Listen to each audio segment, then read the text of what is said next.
So have you seen it? Are you a fan? I know you've heard about it. 2 words, Ted Lasso. It seems everywhere I go, people are talking about Ted Lasso. And the question I get all the time is, have you seen it?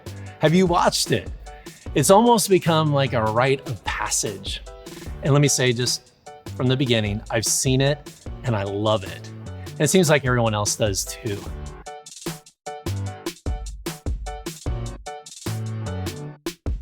Ted Lasso recently won big at the 2021 Emmys, picking up 4 trophies out of its history-making 13 nominations. It's really the surprise mega hit of Apple TV. And it's amazing how entertaining it can be to watch people be nice. And without question, Ted Lasso has won over our hearts and become the show we all needed now more than ever. But I think my favorite thing about Ted is his philosophy on life. He has some great one-liners and tips on life. But my favorite Ted line is, be curious, not judgmental. To me, that is some amazing advice for all of us, especially when it comes to our feelings and our emotions and our inner world. So let me ask you a question. Actually, I want to ask you 2 questions, but I want you to think about this for a second.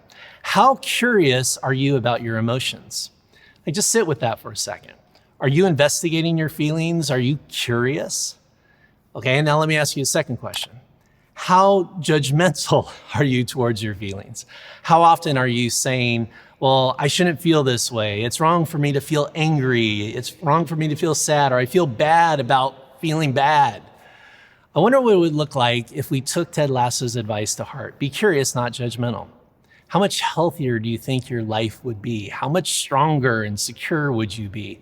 Do you think you'd be more grounded and stable if you were a bit more, playful with your emotions instead of attacking them or judging them? So let's talk about what curiosity means when it comes to our emotions. Walt Disney once said that curiosity keeps us moving forward, exploring, experimenting, and opening new doors. So let's apply that idea to our emotions and feelings. So number 1, experimenting.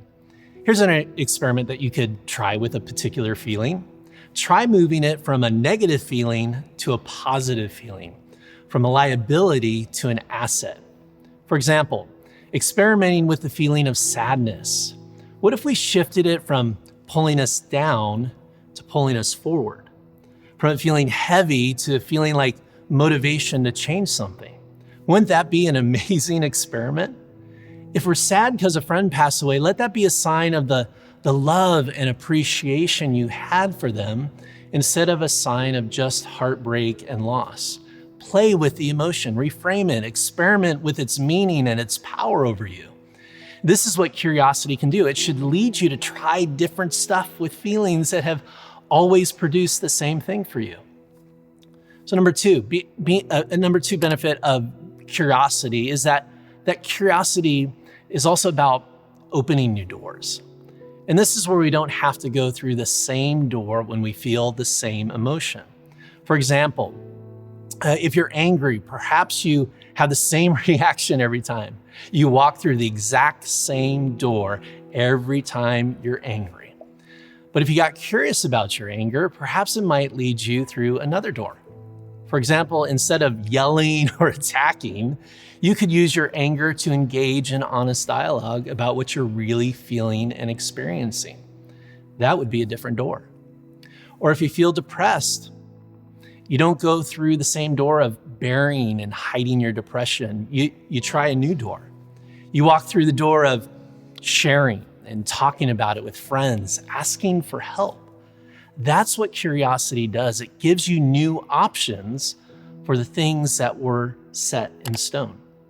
So if Ted Lasso tells us to be curious and not judgmental, what does being judgmental look like? Well, 2 things I know about judgment. And when we judge, we do these 2 things. Number 1, when we judge, we put a label on something. And number 2, when we judge, we tend to blame something. And think about this in terms of your feelings. You probably put labels on your emotions like bad or negative or inappropriate. And what if you just stop doing that altogether. No labels, just observations, just more curiosity. And then the second part of judgment is blame, right? We blame our emotions for who we've become, who we are. We blame them for our life not being the way we want it, or for screwing things up in our relationships. Again, none of this is very helpful for your growth. So stop labeling emotions and stop blaming your emotions. Friends, raising your EQ and having greater emotional fitness in your life is possible. But it starts with adopting the amazing, incredible Coach Ted Lasso's best mantra: be curious, not judgmental. I'm Mike Foster. This is EQ, and we'll see you next time. And remember, if this has been helpful to you, it might be helpful to someone else too. So please take a moment and share and like this video.